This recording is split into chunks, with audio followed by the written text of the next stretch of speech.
جب لاکھوں روپے لگا کر دوسرے ملک جاتا ہے، رب کہتے ہیں اب لبیک لبیک پکارتا ہوا آ جا۔ تیرے دماغ میں حکمت آئے یا نہ آئے تو یہ کہ یا اللہ حکم تیرا ہے نا، میں بندہ بھی تیرا ہوں، تو نے حکم دیا تو میں تیرے حکم کے آگے لبیک کہتا ہوا حاضر ہو گیا ہوں۔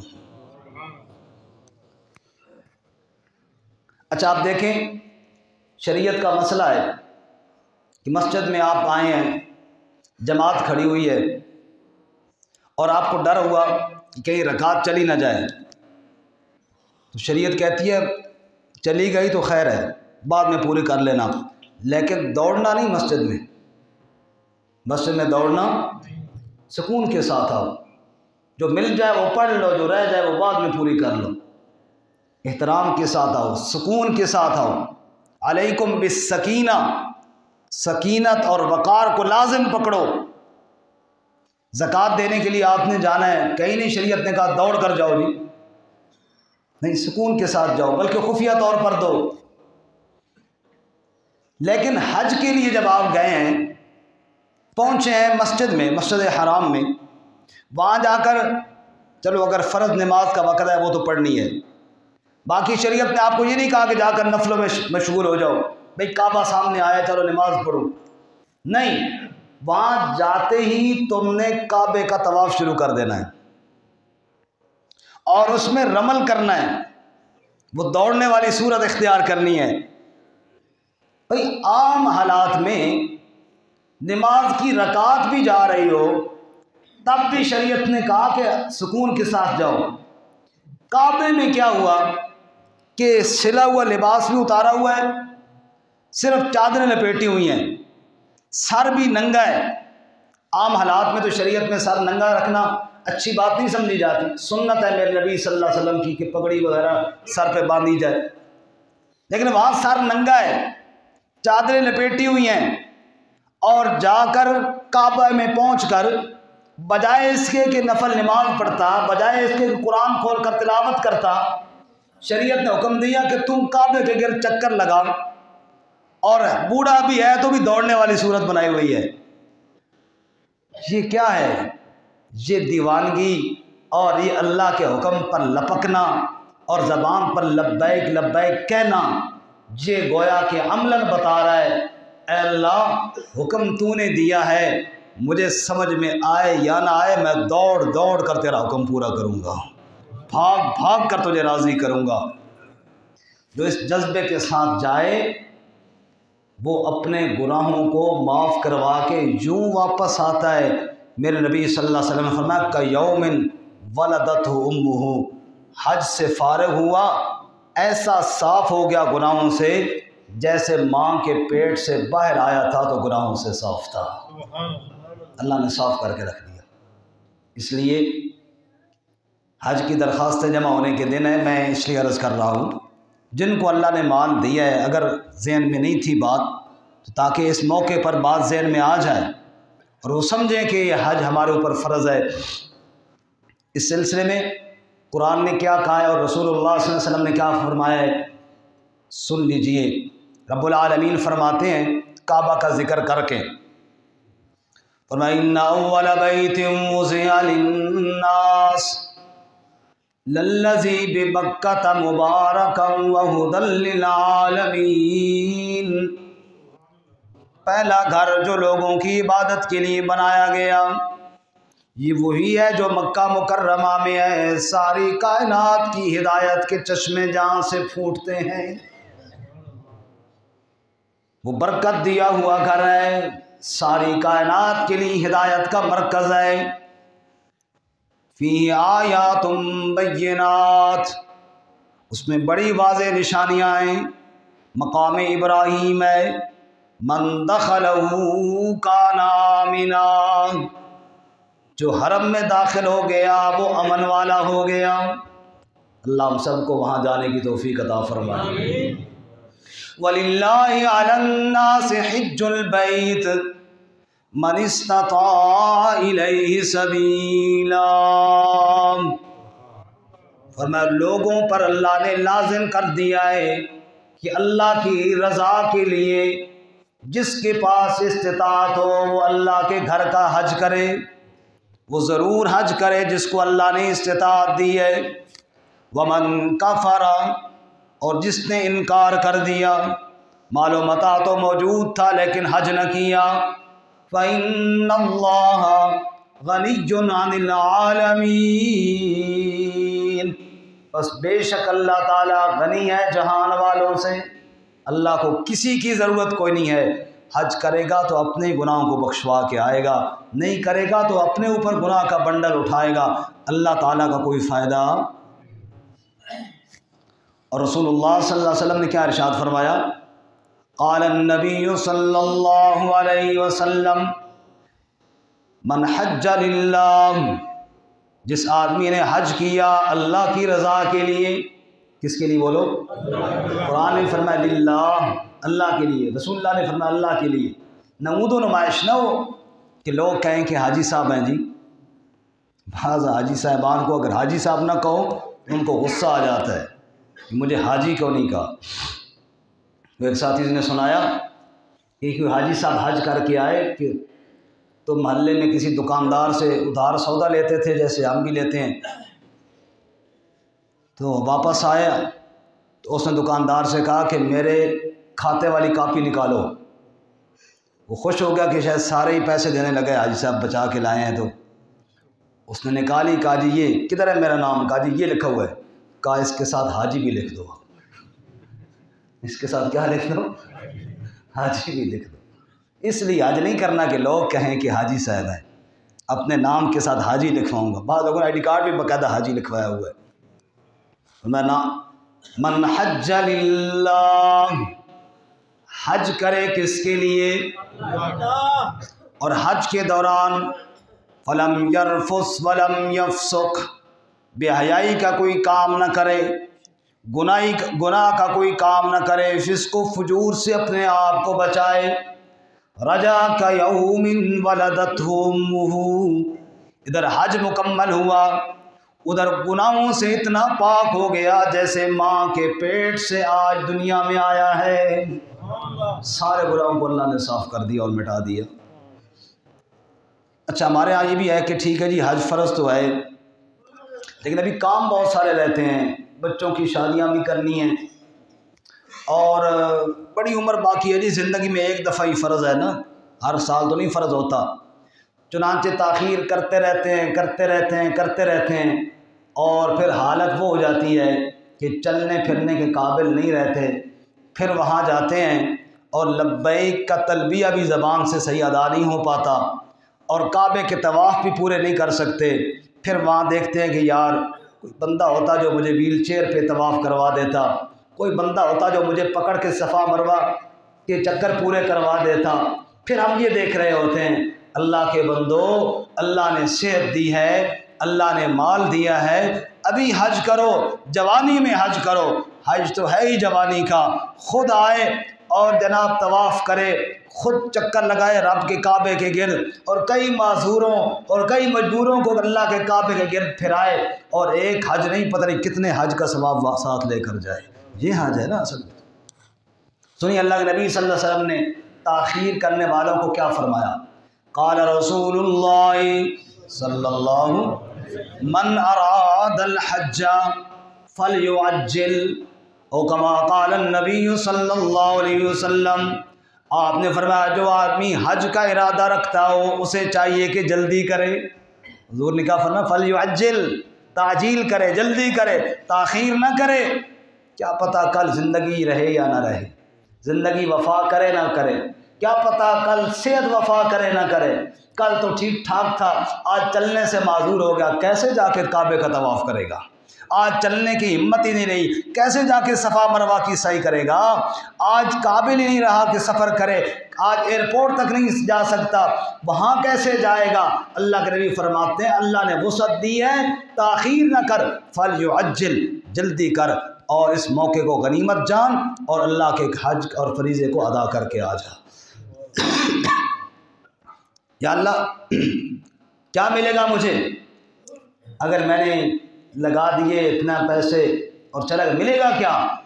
پھر رسول اللہ صلی اللہ علیہ وسلم کی زبان سے سنیے آپ نے فرمایا الحج المبرور لیس لہ جزاء الا الجنہ، فرمایا جس آدمی نے کامل حج کیا، اس کے پورے فرائض اور واجبات کا خیال رکھا اور اللہ تعالیٰ کے یہاں مقبول ہو گیا اس کا حج، لیس لہ جزاء الا الجنہ، مقبول حج کا بدلہ جنت کے علاوہ اور کچھ نہیں ہے۔ جنت کا سودا کر لیا جس آدمی نے اللہ کی رضا کے لیے حج کر لیا۔ انا عائشہ رضی اللہ تعالی عنہا، ام المومنین سیدہ عائشہ صدیقہ رضی اللہ تعالی عنہ کہنے لگیں، میں نے کہا یا رسول اللہ علی النساء جہاد، جہاد کی بڑی فضیلتیں ہیں، جہاد کی بڑی برکتیں ہیں، جہاد پر اللہ نے بڑے انعامات کا وعدہ کیا ہے، یا رسول اللہ کیا عورتوں پر بھی جہاد لازم ہے؟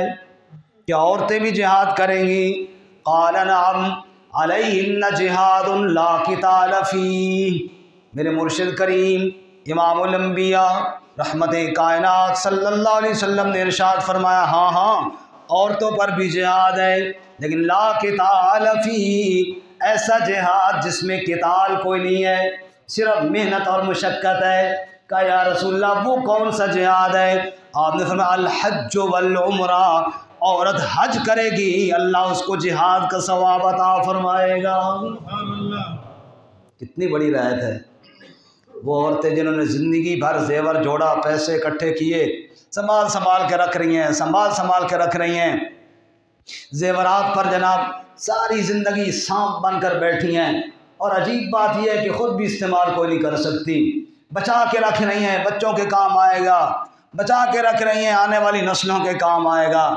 ارے جو اللہ تعالیٰ آنے والی نسلوں کو پیدا کرے گا وہ ان کی ضرورتوں کو پورا نہیں کر سکتا، وہ کر لے گا۔ تجھے اللہ نے مال دیا ہے تو جا اللہ کا کعبہ دیکھ کر آ، تجھے اللہ تعالیٰ نے مال دیا ہے جا حج کر کے آ، اس مال کو اللہ کے لیے لگا اور اللہ سے مانگ کر آ، اللہ تیری نسلوں کو بھی اللہ تعالیٰ آباد فرمائے گا۔ ایویں روک کے زکوٰۃ فرض ہے وہ کوئی نہیں دی، حج فرض ہے وہ کوئی نہیں کیا، قربانی واجب تھی وہ کوئی نہیں کی ہے، اور صدقہ خیرات کوئی نہیں کیا ہے۔ مال ہے لیکن اللہ کے نام پر نہیں دے رہی، حج نہیں کر رہی، زکوٰۃ نہیں دے رہی، مجرم بن رہی ہے۔ بعض دفعہ بات سنتا ہے بندہ حیران رہ جاتا ہے، ذکر اس لیے نہیں کرتا کہ بات یہاں کی ہے، لیکن ایک بندے کی حالت میں نے سنی تو مجھے آنسو آ گئے کہ اس کے پاس جو مال تھا وہ لاکھوں میں نہیں کروڑوں میں تھا، کروڑوں میں، اور اکٹھا کرتا رہا مزدوریاں کر کے یا جو بھی کام کر کے، پیسے جمع کیے۔ آج اس وقت حالت یہ ہے کہ مال کسی نے قبضے میں لے لیا، اور کھانے کے پیسے نہیں، اور دوائی کے پیسے نہیں، اور زندگی ساری گزر گئی، نہ مال کی زکوٰۃ دی، نہ مال کو اللہ کے راہ پہ خرچ کیا۔ آج اس کے جیتے جی مال لوگوں نے چھین لیا، اور حالت اس کی یہ بنی ہوئی ہے کہ سوائے آنسو بہانے کے اس مال پہ اور کچھ نہ ہو سکا۔ کیا فائدہ ہوا اس مال کا جو کروڑوں کمائے، جو ارب پتی تو بن گیا، لیکن نہ اپنی جان پر لگا سکا، نہ اپنی آخرت اس مال سے بنا سکا۔ اس مال نے کب کام آنا ہے؟ سوائے افسوس کے اور کچھ نہیں ہوگا۔ اس لیے حضور اقدس صلی اللہ علیہ وسلم نے عورتوں کے لیے فرمایا کہ جہاد تو ہے لیکن وہ حج ہے، ان کا جہاد کریں گے، حج اللہ ان کو جہاد کا ثواب عطا فرمائیں گے۔ اللہ اکبر۔ حدیث پاک میں آتا ہے حضور اقدس صلی اللہ حج کے لیے جا رہے ہیں، ایک اور بندہ بھی آپ کے ساتھ ہے، اس نے بھی احرام کی چادریں پہنی ہوئی ہیں، وہ بھی حج کے لیے جا رہا ہے، آپ صلی اللہ علیہ وسلم کے ساتھ جا رہا ہے۔